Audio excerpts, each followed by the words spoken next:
ओम नमो भगवते वासुदेवाय। प्रिय भक्तों, अब तक अर्जुन ने श्री कृष्ण का विराट रूप देखा, भयभीत हुआ और फिर भक्ति की ओर आकृष्ट हुआ। अब वह पूछता है, हे जनार्दन, आपके वे भक्त जो निराकार ब्रह्म की उपासना करते हैं और वे जो आपके साकार रूप की भक्ति करते हैं, उन दोनों में से श्रेष्ठ कौन है? भगवान श्री कृष्ण उत्तर देते हैं, मया वेश मनो ये मां नित्य मुक्ता उपासते श्रद्धया परयोपितास्ते मैं युक्त तमामता। जो भक्त पूर्ण श्रद्धा से मुझ में मन लगाकर साकार रूप में भक्ति करते हैं, मैं उन्हें ही श्रेष्ठ मानता हूँ। फिर भगवान कहते हैं, जो निराकार ब्रह्म की उपासना करते हैं वे भी मुझे प्राप्त होते हैं, परंतु वह मार्ग कठिन है, क्योंकि अव्यक्त की उपासना अत्यधिक क्लेशकारी है। यदि तू मुझ में मन नहीं लगा पाता तो अभ्यास कर, यदि वह भी संभव नहीं तो मेरे लिए कर्म कर, और कम से कम हर कर्म को बिना फल की आशा के कर, यही श्रेष्ठ है। फिर भगवान बताते हैं सच्चे भक्त के लक्षण। प्रिय भक्तों, ध्यान से सुनिए, यह है एक सच्चे भक्त की पहचान। प्रिय भक्तजनों, आज की कथा में हम श्रीमद् भगवद गीता के 12वें अध्याय की कथा और महत्तम का श्रवण करेंगे। प्रिय भक्तजनों, सबसे पहले हम श्रीमद् भगवद गीता के 12वें अध्याय के महत्तम का श्रवण करते हैं कि इस कथा के सुनने से हमें किस फल की प्राप्ति होती है। उसके बाद में हम कथा का श्रवण करेंगे। श्री नारायण कहते हैं कि हे लक्ष्मी, दक्षिण दिशा में कोलापुर नामक एक नगर है, जो सब प्रकार के सुखों का आधार, सिद्ध महात्माओं का निवास स्थान तथा सिद्धि प्राप्ति का क्षेत्र है। वह पराशक्ति भगवती लक्ष्मी की प्रधान पीठ है। संपूर्ण देवता उसका सेवन करते हैं। वह प्राण प्रसिद्ध तीर्थ भोग और मोक्ष प्रदान करने वाला है। वहाँ करोड़ों तीर्थ और शिवलिंग हैं। रुद्र गया भी वहाँ है। वह विशाल नगर लोगों में बहुत विख्यात है। एक दिन कोई युवक पुरुष नगर में आया। वह कहीं का राजकुमार था।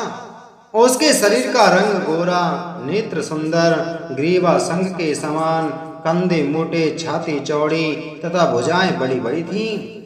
नगर में प्रवेश करके सब ओर महलों की शोभा निहारता हुआ वह देवेश्वरी महालक्ष्मी के दर्शनार्थ उत्कंठित हो मणिकंठ तीर्थ में गया और वहां स्नान करके उसने पितरों का तर्पण किया।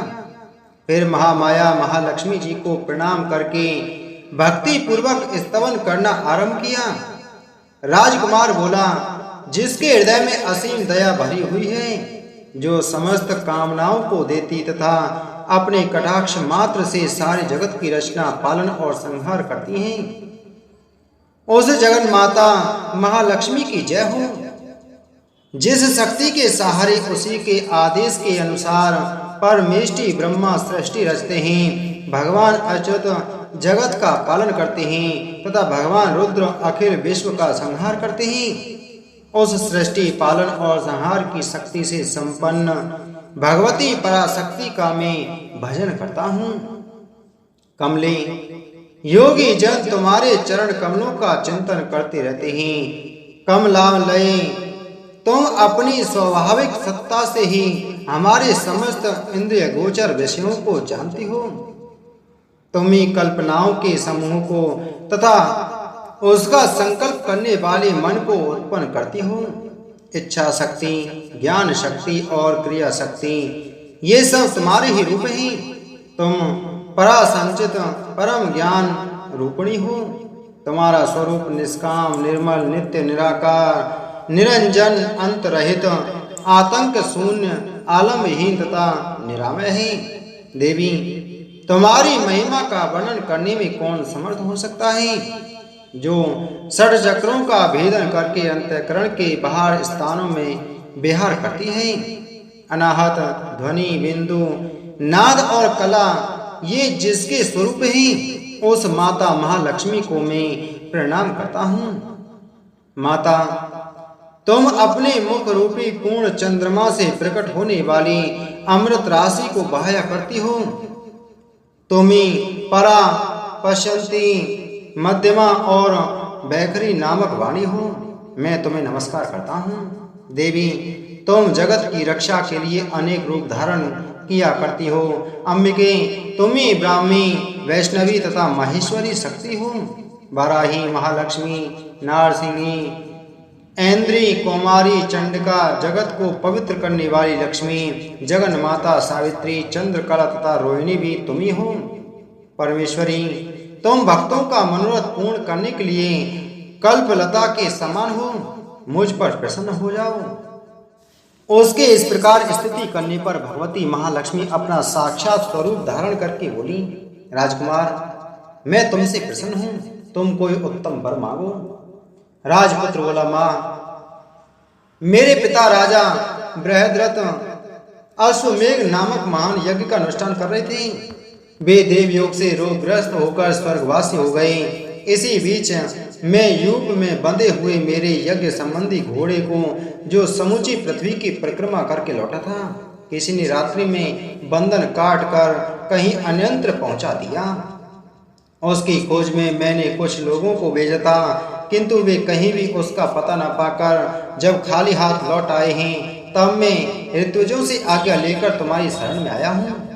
देवी, यदि तुम मुझ पर प्रसन्न हो तो मेरे यज्ञ का घोड़ा मुझे मिल जाए, जिससे यज्ञ पूर्ण हो सके, तभी मैं अपने पिताजी का ऋण उतार सकूंगा। शरणागतों पर दया करने वाली जगत जननी लक्ष्मी, जिससे मेरा यज्ञ पूर्ण हो वह उपाय करो। भगवती लक्ष्मी ने कहा, राजकुमार, मेरे मंदिर के दरवाजे पर एक ब्राह्मण रहते हैं, जो लोगों में सिद्ध समाधि के नाम से विख्यात हैं। वे मेरी आज्ञा से तुम्हारा सब काम पूरा कर देंगे। महालक्ष्मी के इस प्रकार कहने पर राजकुमार उस स्थान पर आए जहां सिद्ध समाधि रहते थे। उनके चरणों में प्रणाम करके राजकुमार चुपचाप हाथ जोड़कर खड़े हो गए। तब ब्राह्मण ने कहा, तुम्हें माताजी ने यहाँ भेजा है? अच्छा देखो, अब मैं तुम्हारा सारा अभीष्ट कार्य सिद्ध करता हूँ। यूं कहकर मंत्रवेत्ता ब्राह्मण ने सब देवताओं को वहीं खींचा। राजकुमार ने देखा, उस समय सब देवता हाथ जोड़े थर थर कांपते हुए वहां उपस्थित हो गए। तब उन श्रेष्ठ ब्राह्मण ने समस्त देवताओं से कहा, देवगण, इस राजकुमार का अश्व जो यज्ञ के लिए निश्चित हो चुका था, रात में देवराज इंद्र ने चुराकर अन्यंत्र पहुंचा दिया है, उसे शीघ्र ले आओ। तब देवताओं ने मुनि के कहने के अनुसार यज्ञ का घोड़ा लाकर दे दिया। इसके बाद उन्होंने उन्हें जाने की आज्ञा दी। देवताओं का आकर्षण देखकर तथा खोए हुए अश्व को पाकर राजकुमार ने मुनि के चरणों में प्रणाम करके कहा, महर्षि, आपका यह सामर्थ्य आश्चर्यजनक है। आप ही ऐसा कार्य कर सकते हैं, दूसरा कोई नहीं। ब्राह्मण, मेरी प्रार्थना सुनिए। मेरे पिता राजा बृहद्रथ अश्वमेध यज्ञ का अनुष्ठान आरंभ करके देवयोग से मृत्यु को प्राप्त हो गए हैं। अभी तक उनका शरीर तपाए हुए तेल में सुखाकर मैंने रख छोड़ा है। आप उन्हें पुनः जीवित कर दीजिए। यह सुनकर महामुनि ब्राह्मण ने किंचित मुस्कुराकर कहा, चलो, वहां यज्ञ मंडप में तुम्हारे पिता मौजूद हैं, चलें। तब सिद्ध समाधि ने राजकुमार के साथ वहां जाकर जल अभिमंत्रित किया और उसे सबके मस्तक पर रखा। उसके रखते ही राजा सचेत होकर उठ बैठे। फिर उन्होंने ब्राह्मण को देखकर पूछा, धर्म स्वरूप आप कौन हैं? तब राजकुमार ने महाराज से पहले का सारा हाल कह सुनाया। राजा ने अपने को पुनः जीवन दान देने वाले ब्राह्मण को नमस्कार करके पूछा, ब्राह्मण, किस पुण्य से आपको यह अलौकिक शक्ति प्राप्त हुई है? उनके यूं कहने पर ब्राह्मण ने मधुर वाणी में कहा, राजन, मैं प्रतिदिन आलस्य रहित होकर गीता जी के 12वें अध्याय का जप करता हूँ। उसी से मुझे यह शक्ति मिली है जिससे तुम्हें जीवन दान प्राप्त हुआ है। यह सुनकर ब्राह्मणों सहित राजा ने उन महर्षि उनसे गीता के 12वें अध्याय का अध्ययन किया। उसके महत्म से उन सब की सद्गति हो गई। दूसरे दूसरे जीव भी उसके पाठ से परम मोक्ष को प्राप्त हो चुके हैं।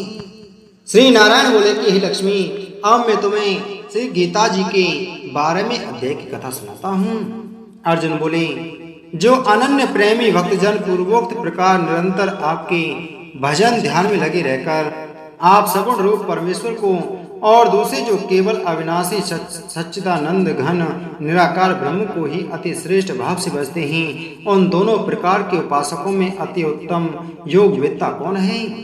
श्री भगवान बोले, मुझ में मन को एकाग्र करके निरंतर मेरे भजन ध्यान में लगे हुए जो भक्त जन अतिशय श्रेष्ठ श्रद्धा से युक्त होकर मुझ सगुण रूप परमेश्वर को भजते हैं, वे मुझको योगियों में अति उत्तम योगी माने हैं।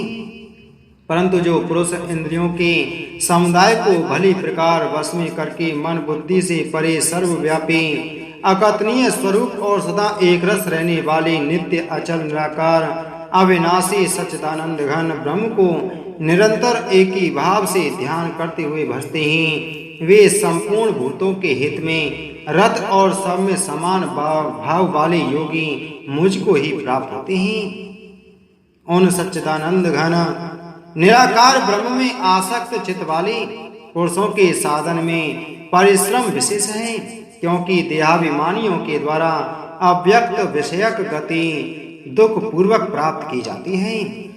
परंतु जो मेरे परायण रहने वाले भक्तजन संपूर्ण कर्मों को मुझे अर्पण करके मुझ सगुण रूप परमेश्वर को ही अनन्य भक्ति योग से निरंतर चिंतन करते हुए भजते हैं, हे अर्जुन, उन मुझ में चित्त लगाने वाले प्रेमी भक्तों का मैं शीघ्र ही मृत्यु रूप संसार समुद्र से उद्धार करने वाला होता हूँ। मुझ में मन को लगा और मुझ में ही बुद्धि को लगा, इसके उपरांत तू मुझ में निवास करेगा, इसमें कुछ भी संशय नहीं है। यदि तू मन को मुझ में अचल स्थापन करने के लिए समर्थ नहीं है, तो हे अर्जुन, अभ्यास रूप योग के द्वारा मुझको प्राप्त होने के लिए इच्छा कर। यदि तू उपयुक्त अभ्यास में भी असमर्थ है, तो केवल मेरे लिए कर्म करने के ही परायण हो जा। इस प्रकार मेरे निमित्त कर्मों को करता हुआ भी मेरी प्राप्ति रूप सिद्धि को ही प्राप्त होगा। यदि मेरी प्राप्ति रूप योग के आश्रित होकर उपयुक्त साधन को करने में भी तू असमर्थ है, तो मन बुद्धि आदि पर विजय प्राप्त करने वाला होकर सब कर्मों के फल का त्याग कर।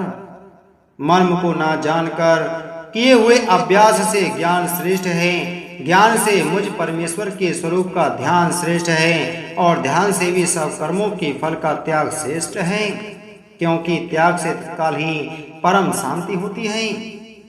जो पुरुष सब भूतों में द्वेष भाव से रहित, स्वार्थ रहित, सबका प्रेमी और हेतु रहित दयालु है, तथा ममता से रहित, अहंकार से रहित, सुख दुखों की प्राप्ति में सम और क्षमावान है, अर्थात अपराध करने वाले को भी अभय देने वाला है, तथा जो योगी निरंतर संतुष्ट है, मन इंद्रियां सहित शरीर को बस में किए हुए है और मुझ में दृढ़ निश्चय वाला है, वह मुझ में अर्पण किए हुए मन बुद्धि वाला मेरा भक्त मुझको प्रिय है।